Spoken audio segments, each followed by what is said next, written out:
Commander Veltar stood at the observation deck, watching the newest members of the Galactic Defense Coalition run their training exercises.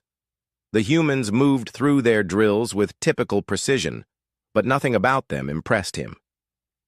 He had seen this same routine 17 times before with 17 different species.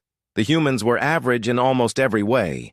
They stood about 2 meters tall, had basic sensory organs, and possessed no natural armor or weapons. Their ships were functional but not remarkable. Their technology worked well enough, but showed no revolutionary breakthroughs. Veltar had read their files 3 times, looking for something special. He found nothing. Another standard integration, he muttered to himself, making notes on his datapad. The Althari Republic had been guiding new species through military protocols for over 2 centuries. The process never changed. New species always started with grand ideas about changing warfare. Reality always taught them better. Captain Lee. Daho approached the observation window. The human commander was tall and lean, with dark hair and serious eyes. He wore the standard coalition uniform, but something about his posture suggested he was always ready for action.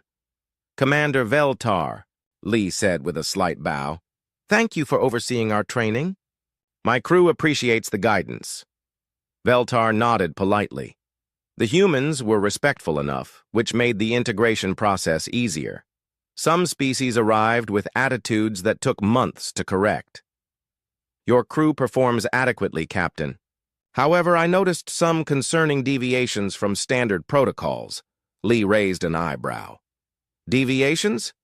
During Simulation 7, your tactical officer ignored established retreat procedures. When faced with a 40% casualty projection, Lieutenant Kim So-min chose to advance rather than withdraw to defensive positions. The simulation was designed to test our response to impossible odds," Lee replied. "Kim found a way to win."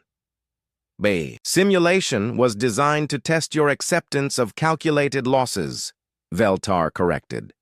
"In real combat, some casualties are inevitable. Accepting this fact is crucial for command decisions." Lee was quiet for a moment, watching his crew below. Lieutenant Kim So-min was reviewing tactical displays with her team. She was young for her rank, with short black hair and quick, intelligent eyes. She pointed at various sections of the holographic battlefield, explaining something to the other officers. "With respect, Commander," Lee said finally, "we don't accept inevitable casualties. Every person on this ship has family, dreams, and people who need them to come home. Our job is to make sure they do." Veltar made another note. Typical newcomer. Idealism. He had heard similar statements from the Cathari, the Volan, and the Nexari. Combat experience always changed these noble attitudes. The mathematics of warfare were harsh, but undeniable. "Captain, in my experience, reality tends to adjust such perspectives. The galaxy is a dangerous place. Sometimes sacrifice is necessary, for the greater good." "Maybe," Lee said, "but we'll find another way first." The next day, Veltar observed a more complex simulation. The scenario placed a human ship against 3 enemy vessels in an asteroid field. Standard doctrine called for long-range engagement, using the asteroids for cover while retreating toward friendly reinforcements. The acceptable casualty rate was 15%. Lieutenant Kim So-min had other ideas. Instead of retreating, she ordered her ship deeper into the asteroid field. Instead of long-range combat, she closed to point-blank range. Instead of following the enemy's movements, she began moving asteroids to control where the enemy could go. "What is she doing?" Dr. Rindal asked. The Althari scientist had joined Veltar to observe human tactical thinking. "She's violating every principle of space combat." Veltar watched the tactical display with growing confusion. Kim's ship was now surrounded by enemy vessels, but somehow the humans had turned their disadvantage into an advantage. They were using the asteroids like weapons, redirecting them toward enemy ships while using others as shields. "This is impossible," Rindal continued. "The computational requirements alone should overwhelm their systems. How are they tracking so many variables simultaneously?" On the bridge below, Kim was calm and focused. She gave orders quickly but never seemed rushed or panicked. Her crew responded with the same efficiency, as if they had practiced this exact scenario hundreds of times. But Veltar knew they hadn't because this scenario was supposed to be unsolvable. The simulation ended with all 3 enemy ships disabled, and 0 human casualties. Veltar went down to the bridge immediately. "Lieutenant Kim, please explain your tactical decisions." Kim looked up from her console. "Which ones, sir?" "All of them. Your approach violated established protocols for asteroid field combat, numerical disadvantage management, and acceptable risk assessment." "I see." Kim stood and walked to the tactical display.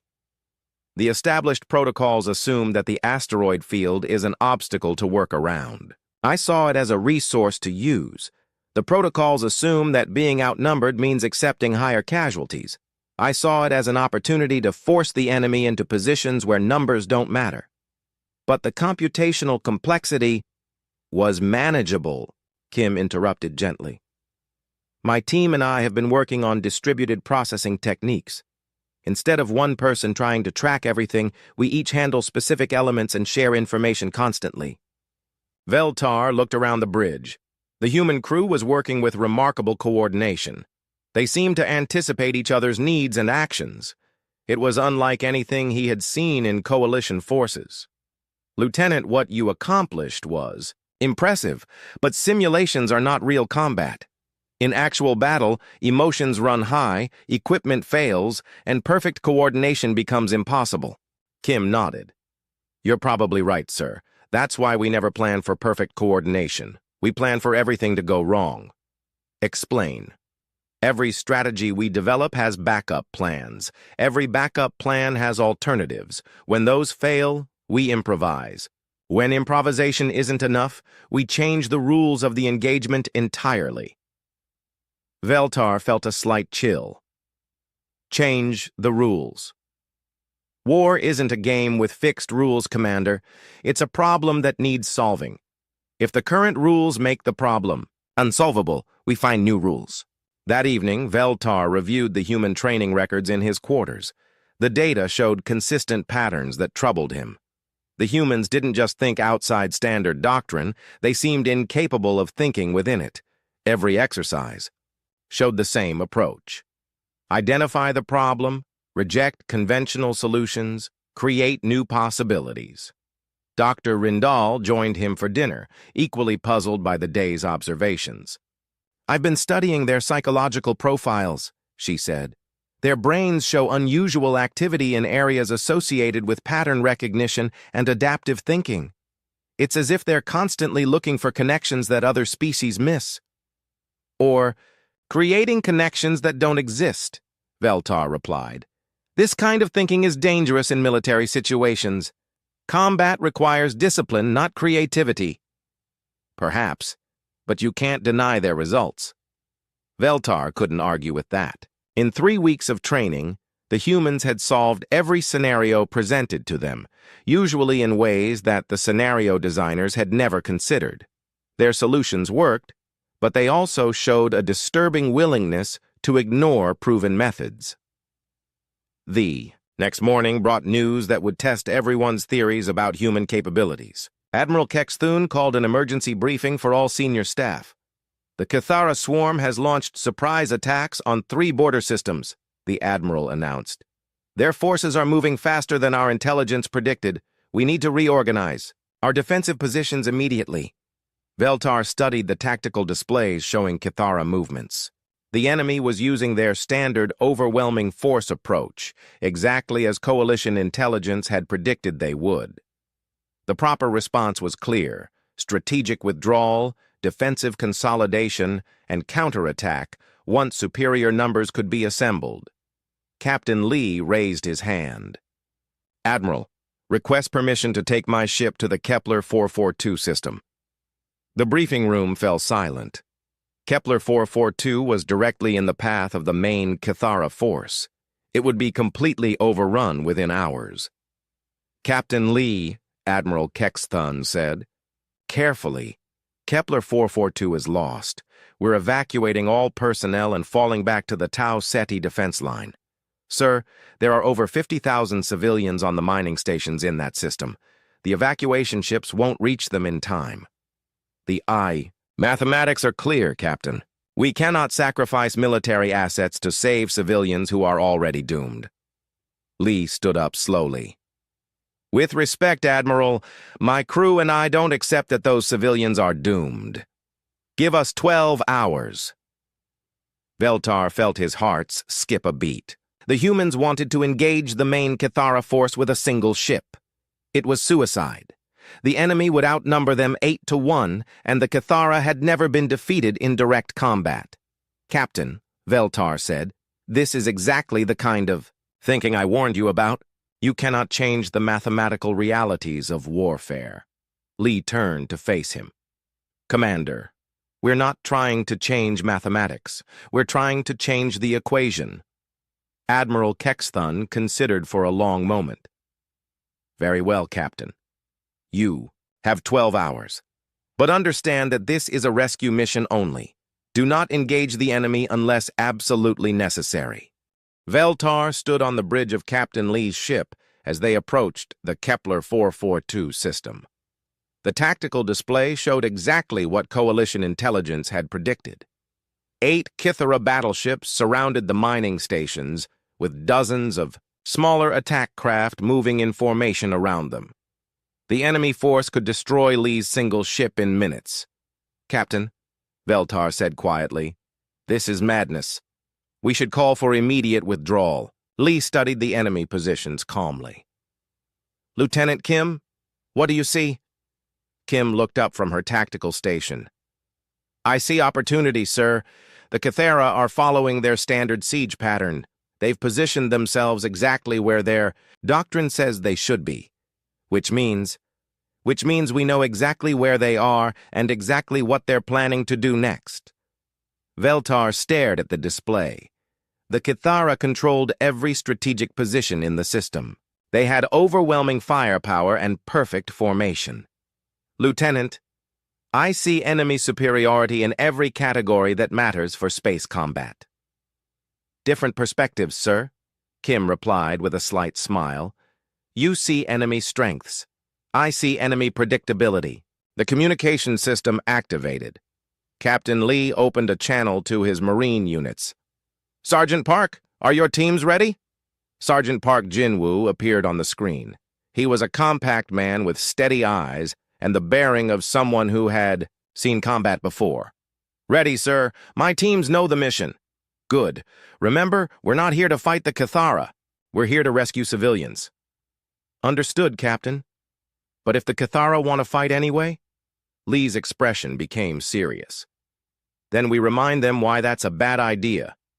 Veltar calculated the odds again. 1 human ship against 8 Cathara battleships. The mathematics were simple and brutal. Captain, perhaps we should consider negotiating with the Cathara. They might allow civilian evacuation in exchange for our withdrawal. The Cathara don't negotiate during active operations, Dr. Yoon Mireille said from her position at the communications station. The young xenopsychologist had been studying enemy behavior patterns since they entered the system. Their biology doesn't allow for complex decision-making during combat scenarios. They follow predetermined attack sequences. Then we use those sequences against them, Kim added. The ship moved deeper into the system, heading directly toward the largest group of enemy vessels.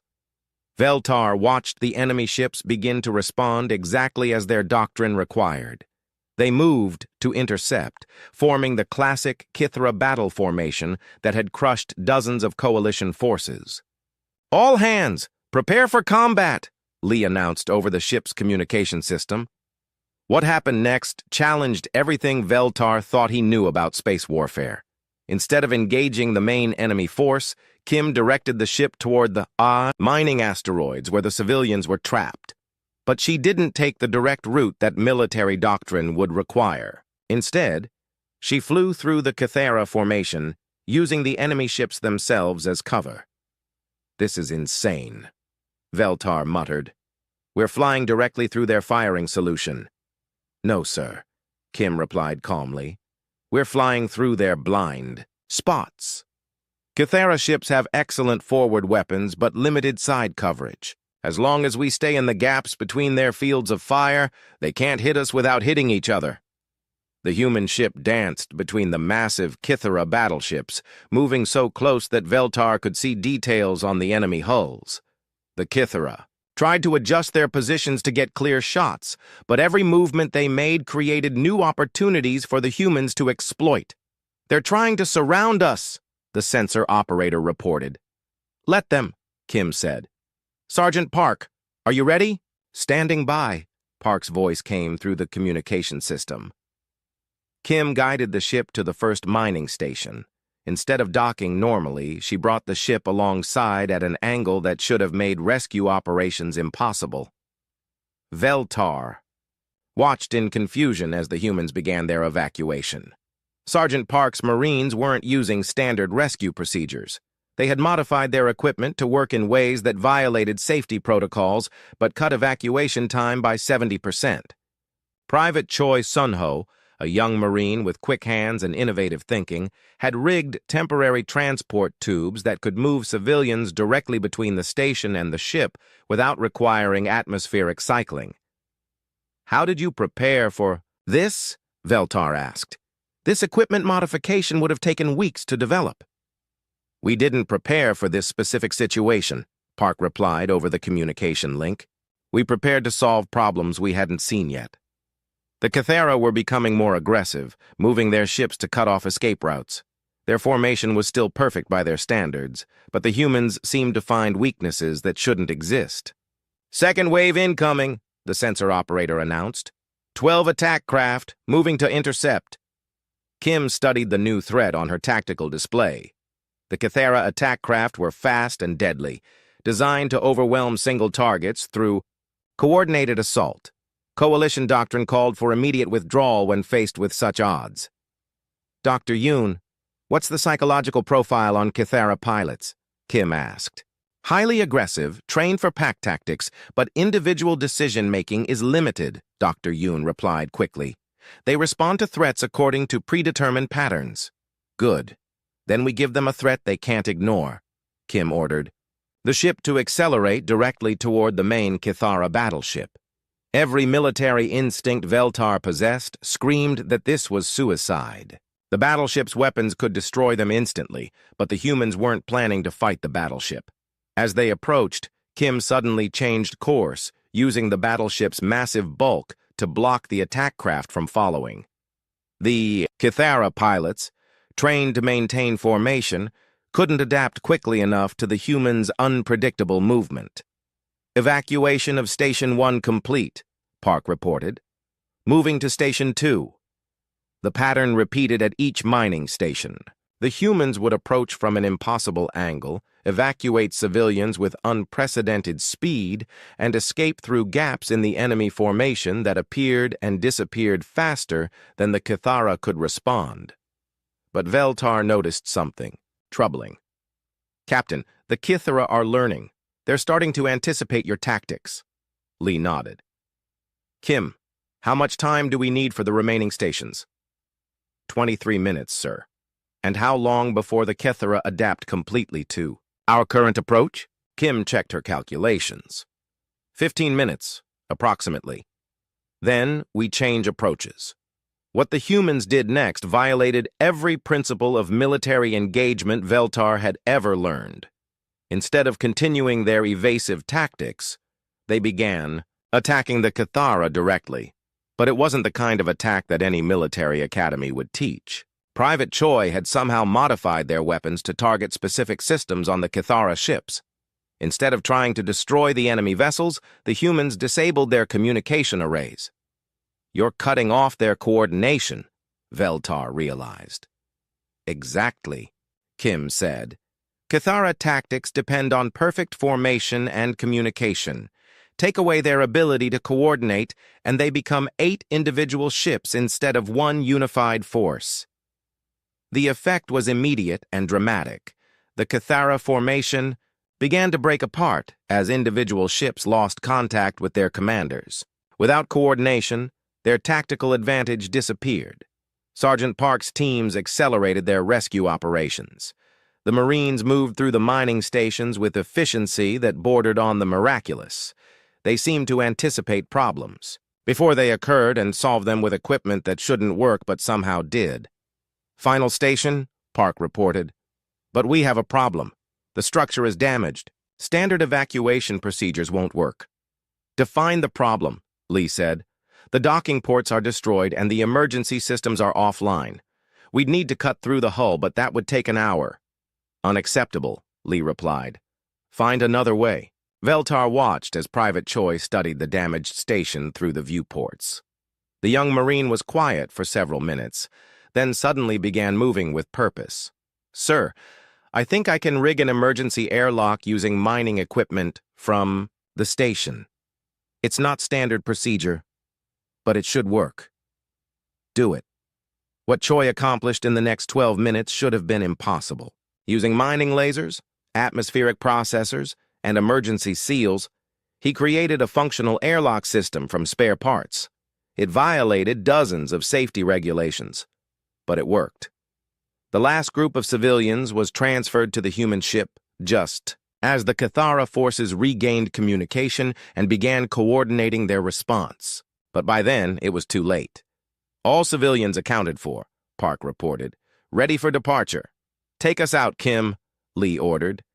The escape was as unconventional as everything else the humans had done. Instead of fleeing at maximum speed, Kim used the Cathara ship's own momentum against them, creating a chain reaction of course corrections that left the enemy formation in complete disarray. As they cleared the system, Veltar looked at the tactical display showing over 50,000 civilians safe aboard their ship and surrounding rescue vessels. The Cathara force remained intact, but completely demoralized by their failure to prevent the rescue. "Captain," Veltar said slowly, "what you accomplished here was unprecedented."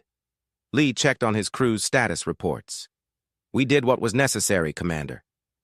3 months after the Kepler 442 rescue, Veltar thought he was beginning to understand human tactics.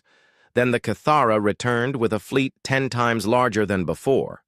The enemy had learned from their previous defeat. This time, they brought overwhelming numbers and established a complete blockade around Proxima Station, the Coalition's most important research facility. The siege was textbook perfect. No ships could enter or leave. Supply lines were cut. The station had 6 weeks of food and energy reserves. Admiral Kexathun called an emergency meeting of all senior commanders. The holographic display showed the tactical situation in stark detail. 200 Cathara ships surrounded the station in multiple defensive rings. Their position was mathematically unbreakable. "Evacuation is our only option," Admiral Kexathun announced. "We'll negotiate a civilian withdrawal and abandon the station." Captain Lee raised his hand.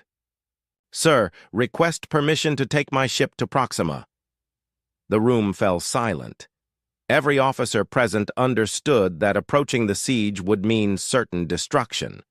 The Cathara had positioned their ships to prevent exactly this kind of intervention. "Captain Lee," Admiral Kexathun said carefully, "Proxima Station is lost.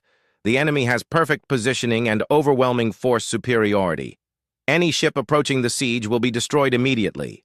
Sir, I disagree with the assessment that the station is lost." Veltar felt a familiar chill. The humans were about to do something that defied military logic again. "Captain, the tactical situation is clear. 200 enemy ships versus 1 coalition vessel. The mathematics are absolute." Lee looked at the holographic display for a long moment. "Commander, you're looking at ships and numbers. I'm looking at a logistics problem." "Explain," Admiral Kexathun said. Lieutenant Kim stepped forward and activated a different view of the tactical display. "The Cathara have created a perfect siege formation, but they've also created the perfect target. 200 ships positioned in predictable patterns, following established doctrine, with limited ability to adapt quickly to changing circumstances. You want to attack 200 ships with 1? Dr. Rindal asked in disbelief. No, Kim replied. We want to make the siege cost them more than victory is worth. Admiral Kexthun considered this. You have 48 hours, Captain. If you can't break the siege by then, we evacuate whatever personnel remain. As Lee's ship approached Proxima Station, Veltar watched the human crew prepare for what should be their final mission. But their behavior confused him. Instead of the grim determination he expected, the humans seemed almost energetic. Sergeant Park, are your teams ready? Lee asked over the communication system. Park appeared on the screen, and Veltar noticed something unusual. The Marine sergeant was smiling. More than ready, sir. My teams have been working on some new ideas. New ideas? Mobile defense networks, sir. Instead of holding fixed positions, we're going to make the entire station move. Veltar stared at the screen. Sergeant, space stations don't move. They're fixed installations.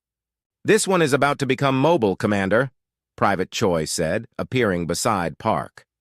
The young Marine held up a device that Veltar didn't recognize. We've been studying the station's thruster systems. With some modifications, we can turn the entire research facility into a maneuverable platform. That's impossible, Veltar protested. Research stations aren't designed for tactical movement. No, sir, Choi agreed. But they're designed to maintain precise positioning against gravitational forces. The thruster systems just need some creative reprogramming. Dr. Yoon spoke from her communication station. I've been analyzing Cathara siege psychology. They expect static defenses and predictable responses. A moving station will disrupt their entire tactical framework. As they approached the outer edge of the Cathara formation, Kim began implementing her strategy. But it wasn't what Veltar expected. Instead of trying to break through the siege lines, the human ship began moving in seemingly random patterns around the enemy formation. Lieutenant, what are you doing? Veltar asked. Testing their response patterns, Kim replied. I need to understand how quickly they can adapt to changing circumstances. For 6 hours, the human ship danced around the edges of the Cathara formation. They never attacked, never threatened the siege lines, but they never stayed in one place long enough for the enemy to predict their next move. They're getting frustrated, Dr. Yoon observed. Cathara psychology doesn't handle uncertainty well. They prefer clear threats they can respond to decisively. Good, Lee said. Kim, are you ready to implement Phase 2? Standing by, sir. What happened next challenged every assumption Veltar had about space combat. The human ship suddenly accelerated directly toward the center of the Cathara formation, heading straight for Proxima Station. The enemy responded exactly as their doctrine required, closing ranks to intercept. But just as the Cathara ships moved to block the approach, Proxima Station began to move.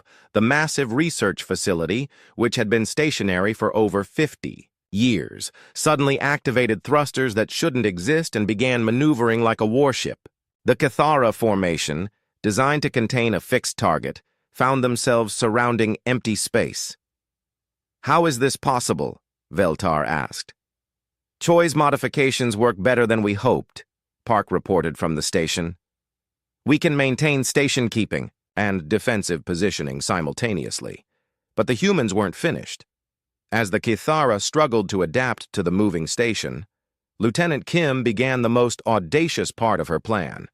Instead of engaging the enemy directly, she started attacking their supply lines. Their formation requires constant resupply, Kim explained as her ship targeted Cathara logistics vessels. 200 ships consume enormous amounts of fuel and ammunition. Cut off the supplies and the siege becomes unsustainable. The Cathara found themselves in an impossible position. Their doctrine required them to maintain the siege formation, but their moving target and threatened supply lines demanded tactical flexibility they weren't prepared for. They're requesting reinforcements, Dr. Yoon reported, but their command structure doesn't know how to respond to this situation. Sergeant Park's voice came over the communication system. Station defenses are now fully mobile. We can reposition weapons and shields faster than they can target us.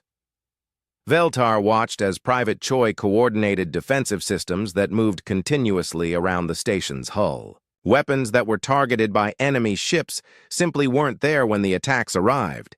Shield generators repositioned themselves to block incoming fire from unexpected angles. "This is beyond unconventional," Veltar said. "This is warfare reimagined." "No, sir," Lee replied. "This is problem-solving applied to a military situation." The siege continued for 3 days, but the dynamics had completely changed. The Cathara found themselves expending more resources than they could resupply. Their perfect formation became a liability as they tried to respond to threats that appeared and disappeared faster than their command structure could process. On the 4th day, something unprecedented happened. The Cathara began withdrawing ships from the siege formation. "They're reducing their force commitment," Kim observed. "The siege is costing them more than they're willing to pay." But Admiral Bae Hyun-woo had arrived with additional human ships, and his approach was even more revolutionary than Lee's tactics. Instead of breaking the siege through force, Bae began negotiations with individual Cathara ship commanders. "What is he doing?" Veltar asked. Dr. Yoon monitored the communications. "He's offering individual ship commanders safe passage home in exchange for withdrawing from the siege." "That's not how military negotiations work," Veltar protested. "You negotiate with the enemy command structure, not individual units." "Human negotiations don't follow standard protocols," Dr. Yoon replied. "Admiral Bae is treating each ship commander as an individual with personal interests rather than as part of a collective military force." The effect was dramatic. Cathara ships began leaving the siege formation individually, each commander making their own decision about whether continued participation was worth the cost. Within a week, the siege had collapsed not through military defeat, but through economic calculation. The Cathara discovered that surrounding Proxima Station was more expensive than they had anticipated, and the humans had made abandoning the siege more attractive than continuing it. "Status report," Admiral Kex-Thun requested as the last Cathara. "Ships departed the system. Proxima Station is secure and fully operational," Lee reported. "Station defenses have been upgraded with mobile capabilities. Supply lines are protected. No personnel casualties." Veltar looked at the tactical display showing the results of the siege. The coalition had not only survived, but had gained new defensive capabilities and valuable intelligence about Cathara weaknesses. "Captain Lee," Veltar said slowly, "you didn't just break the siege. You turned it into an advantage." "The siege was never the real problem, Commander. The real problem was that we were thinking about defense in static terms. Once we made defense mobile, the siege became an opportunity to study enemy tactics and develop countermeasures." Admiral Bae's voice came over the communication system. "All ships prepare for departure. We have new intelligence about Cathara operations that requires immediate attention." Coalition intelligence had finally located the Cathara home system. The discovery should have been cause for celebration, but Admiral Kex-Thun's briefing room was filled with grim faces as military commanders studied the tactical analysis. 3. Defensive rings, Admiral Kex-Thun explained, pointing to the holographic display. "Each ring contains more firepower than our entire fleet. Standard coalition doctrine requires 18 months of preparation and a force ratio of 4-to-1 for any chance of success." Veltar studied the data with growing unease. The Cathara home system was the most heavily defended location ever discovered. Automated weapon platforms surrounded 3 planets, each capable of destroying entire fleets. The defensive positions were perfect, overlapping, and supported by manufacturing facilities that could replace destroyed units faster than attackers could eliminate them. "The mathematics are absolute," Dr. Rindal whispered to Veltar. "Even with our full fleet, casualties would exceed 90%. Captain Lee raised his hand. "Admiral, request permission to take a small force to the Cathara home system." The AIB briefing room erupted in shocked voices. Several commanders began speaking at once, all expressing the same sentiment. It was suicide. Admiral Kexathun raised his hand for silence. Captain Lee, a small force would be destroyed before reaching the outer defensive ring. Sir, I believe a small force has advantages that a large fleet doesn't. Such as? Lieutenant Kim stood and activated a different view of the tactical display. Speed, adaptability, and unpredictability. Large fleets move slowly and follow predictable patterns. Small forces can exploit opportunities that massive formations would miss. Veltar felt obligated to speak. Lieutenant, the defensive capabilities you're proposing to face were designed specifically to stop small attacking forces. The Kithara learned from their previous encounters with human tactics. Exactly, Kim replied with a slight smile. They learned from our previous tactics, but we're not planning to use previous tactics. Admiral Bae Hyunwoo entered the briefing room at that moment, carrying data pads filled with information that Veltar didn't recognize. Admiral Kexthun, we've completed our analysis of Kithara psychology and defensive doctrine. The results are interesting. Explain. Bae activated a new section of the holographic display. Kithara defenses are designed to stop military attacks. But we're not planning a military attack. What else would you call an assault on their home system? Veltar asked. Dr. Yoon stepped forward. We're planning a cultural intervention, Commander. The Kithara attack other species because they believe it's necessary for their survival. If we can demonstrate that cooperation provides better survival outcomes than conflict, their biological imperatives will force them to reconsider their approach. Veltar stared at the young xenopsychologist. You want to convince them to stop fighting by talking to them? Not talking, Captain Lee corrected. Demonstrating.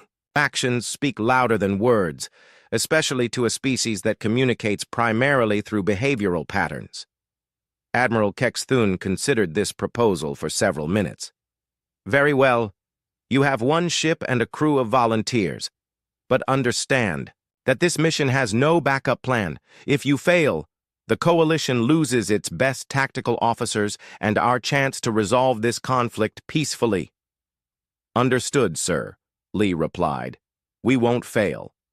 As Lee's ship departed for the Kithara home system, Veltar found himself accompanying what might be the most unconventional military mission in galactic history.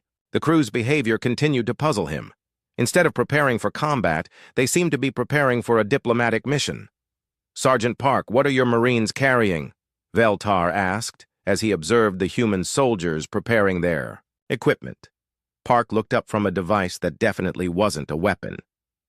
Construction tools, medical supplies, and communication equipment, sir. For a mission to the most heavily defended system in known space. For a mission to demonstrate human capabilities, Commander. Fighting is only one thing humans do well. We're hoping to show the Kithara some other things. Private Choi appeared beside Park, carrying what looked like entertainment equipment. We've prepared cultural exchange materials, sir. Music, art, games, and interactive technologies. You're taking games to a war zone? Games are how humans learn cooperation and problem-solving, Choi explained. If we can get the Kithara to play with us instead of fighting us, they might discover that cooperation is more interesting than conflict. As they approached the Kithara home system, the defensive response was immediate and overwhelming. Hundreds of automated weapons platforms powered up, tracking systems locked onto their ship, and warning broadcasts demanded immediate retreat. But the humans ignored the warnings and continued their approach. This is insane, Veltar muttered. Those weapons will destroy us the moment we enter their range. No, they won't, Kim replied calmly. Dr. Yoon, begin the cultural broadcast. Dr. Yoon activated communication systems that Veltar hadn't noticed before. Instead of standard military frequencies, she began broadcasting on channels that the Kithara used for internal communication. But instead of words, she transmitted patterns. What are you sending? Veltar asked. Mathematical sequences, artistic, compositions, and musical arrangements that demonstrate cooperative problem-solving, Dr. Yoon replied. I'm showing them that we understand beauty and complexity beyond warfare. The effect was immediate and dramatic. The Kythera weapons systems powered down slightly, and incoming communication requests began flooding their receivers. They're curious, Dr. Yoon announced. Individual Kythera are requesting direct communication. Captain Lee nodded. Sergeant Park, are your teams ready for cultural exchange? Standing by, sir. What happened next challenged every assumption Veltar had about first. Contact protocols. Instead of military engagement, the humans began the most comprehensive cultural exchange in galactic history. Private Choi started teaching Kythera children games that required cooperation between different types of players. Sergeant Park's Marines demonstrated construction techniques that created beautiful structures instead of defensive positions. Dr. Yoon shared human music that somehow resonated with Kythera biological rhythms. How did you know this would work? Veltar asked. We didn't, Lee admitted. But we knew that fighting wasn't the only option. Every species has curiosity and creativity. If you can find those qualities and engage with them, conflict becomes unnecessary. The cultural exchange continued for several days. Veltar watched in amazement as Kythera defensive positions gradually transformed into meeting areas where humans and Kythera collaborated on projects that neither species could complete alone. The defensive systems are still active, Kim observed. But they're no longer targeting us. The Kythera have reclassified us from threats to something else. What? Teachers, Dr. Yoon replied. The Kythera are discovering that humans can show them possibilities they never considered. Lieutenant Kim had been studying Kythera technology during the exchange, and her discoveries were remarkable. Their defensive systems are incredibly sophisticated, but they're designed only for destruction. We've been showing them how to modify those same systems for construction and creation. Private Choi had made an even more significant discovery. The Kythera have been fighting other species because they believed that resources were limited and competition was necessary for survival. But human mathematics shows them that cooperation creates more resources than competition consumes. Sergeant Park's teams had established training programs where Kythera and humans work together on engineering projects. They're incredibly intelligent and creative when they're not focused on warfare. Some of their solutions to technical problems are better than anything we've developed. On the 7th day of the cultural exchange, something unprecedented happened. The Kythera defense platforms began powering down permanently. They're dismantling their weapons systems, Kim reported with amazement. Admiral Bay's voice came over the communication system. Captain Lee, we're receiving formal communication from the Kythera leadership. They want to discuss a comprehensive alliance. Veltar found himself in the middle of negotiations that redefined the concept of victory. The Kythera weren't surrendering, they were joining. They had discovered that cooperation with humans provided better survival outcomes than conflict with other species. How did you know this would work? Veltar asked Captain Lee as they observed Kythera and human engineers working together on projects that combined the best technologies of both species. We didn't know it would work, Lee replied. But we knew that fighting was the least creative solution to our problem. Humans always look for more creative solutions. Dr. Yoon appeared beside them, carrying reports from the cultural exchange teams. The Kythera have officially requested integration into the coalition, but not as conquered territory, as equal partners. Equal partners? They want to contribute their technology and knowledge to coalition defense, but they also want to learn human approaches to problem-solving and cooperation. Lieutenant Kim looked up from her analysis of combined human Kythera technologies. The potential is incredible, Commander. Their defensive capabilities combined with our adaptive thinking could revolutionize how the coalition approaches both defense and exploration. The peace negotiations with the Kythera were unlike anything in galactic history. Veltar had attended dozens of post-conflict meetings, and they always followed the same pattern. The victors demanded tribute, territory, or technological concessions. The defeated species accepted terms that ensured they could never threaten the victors again. But Admiral Bae Hyunwoo's first question changed everything. What do the Kithara need to never feel desperate enough to attack others again? The Kithara. Delegation led by Commander Thekvar seemed confused by the question. In their experience, peace negotiations were about the victors claiming their rewards for winning.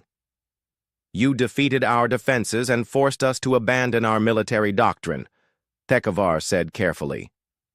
What tribute do you require? Admiral Bae shook his head. We don't want tribute. We want understanding. Why did your species choose warfare as your primary method of interacting with others? Dr. Yoon leaned forward, her translation devices working to convey concepts that had no direct equivalent in Kithara language. What the Admiral is asking is, what problems were you trying to solve through conflict? Commander Thekvar was quiet for a long moment. Resources, he finally answered. Our species requires specific minerals and energy sources that exist on many worlds. We believed that conquest was the most efficient method of securing these necessities. But conquest requires enormous resource expenditure, Lieutenant Kim observed. Military operations consume more energy and materials than they capture, especially when fighting multiple conflicts simultaneously. This is true, Thekvar admitted, but we knew no other method of ensuring our survival. Captain Lee spoke up. What if we could show you methods that provide better resource security with less expenditure? Such methods exist. Trade, cooperation, and technological exchange, Admiral Bae replied. Human economics demonstrates that collaborative relationships produce more resources than competitive ones. Veltar watched the negotiations with growing amazement. The humans weren't treating the Kithara as defeated enemies, but as potential partners with problems that needed solving. Dr. Yoon activated displays showing human economic models. Consider this scenario. Instead of conquering a planet with mineral resources, your species could establish mining partnerships with the local inhabitants. They provide access to materials, you provide advanced extraction technology. Both species benefit. But what prevents the local species from betraying the agreement? Thekvar asked. Mutual dependence, Lieutenant Kim explained. When both parties benefit more from cooperation than from conflict, betrayal becomes economically irrational. Private Choi had been working with young Kithara during the cultural exchange, and his insights surprised everyone. Commander Thekvar, your younglings learn incredibly quickly when they're playing cooperative games. They're naturally collaborative until they're trained for warfare. This is concerning, Thekvar said. Our military doctrine assumes that conflict is biologically inevitable. Conflict is an option, Captain Lee corrected, but it's rarely the best option. Humans have learned that cooperation usually produces better outcomes for everyone involved. Sergeant Park appeared on the communication screen from the former Kithara military installations. Admiral, the transformation here is remarkable. Kithara engineers are adapting their defensive systems for planetary construction projects. They've developed terraforming techniques that could benefit dozens of coalition worlds. And their former weapons platforms? Admiral Bae asked, converting to research stations and communication networks. The Kithara want to share their technological innovations with other coalition species. Veltar found himself struggling to understand what he was witnessing. Admiral, this approach violates every principle of post-conflict negotiations. You're giving the defeated enemy more advantages than they had before the war. Admiral Bae turned to face him. Commander, that's exactly the point. The goal isn't to keep former enemies weak. The goal is to make them strong allies. Dr. Yoon expanded on this concept. Human history shows that harsh peace terms create resentment and future conflicts. Generous peace terms create lasting partnerships. But what prevents them from using their increased strength against you later? Veltar asked. Lieutenant Kim smiled. Mutual benefit. The Kithara are discovering that they gain more through partnership with humans than they ever gained through conquest of others. Commander Thekvar had been consulting with his advisors during the discussion. Admiral Bay, we have a proposal. Our species possesses advanced defensive technologies that could benefit coalition worlds. We would like to share these innovations in exchange for human expertise in cooperation and resource management. Accepted, Admiral Bay replied immediately. Veltar was shocked. Admiral, you're accepting their technology without verification. Security analysis or integration testing? Commander, Captain Lee said, trust has to start somewhere. If we demand proof of their good intentions before we show good intentions ourselves, we're not really offering partnership. The negotiations continued for 3 days, but they resembled collaborative planning sessions more than traditional diplomatic meetings. Humans and Kithara worked together to design integration programs that would benefit both species and the coalition as a whole.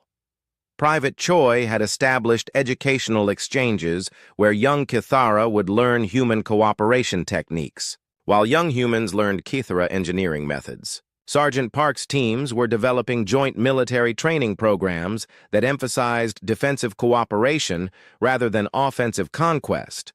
Dr. Yoon was creating translation protocols that would allow Kithara philosophical concepts to be shared with other coalition species. Lieutenant Kim was designing economic frameworks that would make Kithara resources available throughout coalition space while ensuring the Kithara received fair compensation. But the most significant development came from an unexpected source. Admiral, Commander Thekvar announced on the final day of negotiations, my species has voted to formally request admission to the coalition not as conquered territory, but as equal members. The briefing room fell silent. In coalition history, no former enemy had ever requested full membership. Most barely accepted client status. Furthermore, Thekvar continued, we want to contribute our military capabilities to coalition defense, but under human strategic doctrine, not Kithara warfare traditions. Admiral Bay nodded approvingly. Welcome to the coalition, Commander. What's your first request as new members? We want human advisors to visit every Kithara world to teach cooperation and problem-solving techniques. Our species has been trapped in warfare thinking for so long that we need to learn how to think about peace. After the negotiations concluded, Veltar found himself alone with Captain Lee, trying to understand what he had witnessed. Captain, Veltar said slowly, everything I thought I knew about military strategy and conflict resolution has been proven wrong. How did humans develop such radically different approaches to warfare? Lee was quiet for a moment, watching through the viewport as human and Kithara ships traveled together toward coalition space. Commander, I think you're asking the wrong question. What do you mean? You're asking how we developed different approaches to warfare. But we didn't develop different approaches to warfare. We developed different approaches to problem solving that we apply to conflicts. I don't understand the difference. Captain Lee turned to face him. Most species see warfare as a specialized activity that requires specialized thinking. Humans see conflict as just another type of problem that needs solving. We use the same creative, adaptive, cooperative thinking that we use for engineering challenges, scientific research, or social issues. Dr. Yoon joined the conversation, carrying reports from the cultural exchange programs. The key insight is that humans don't separate military thinking from civilian thinking. The same curiosity and creativity that helps us explore new worlds also helps us find new solutions to conflicts. Lieutenant Kim appeared with analysis data from the integration programs. And we don't accept that any problem is unsolvable. Even when traditional solutions don't work, we assume that we just haven't found the right approach yet. Sergeant Park's voice came over the communication system. Captain, the Kithara integration teams are requesting permission to establish permanent cooperation training centers on human worlds. They want to learn human approaches to everything from agriculture to entertainment. Private Choi appeared on the screen beside Park. And they're sharing construction techniques that could revolutionize how we build colonies on difficult worlds. The exchange is benefiting everyone involved. Veltar realized that his understanding of the humans had been fundamentally incomplete. You don't have military doctrine the way other species understand it. No, Captain Lee agreed. We have principles. Protect those who can't protect themselves, find solutions that benefit the most people, never accept that conflict has to be destructive. Everything else, tactics, strategy, weapons, alliances, those are just tools to serve the principles.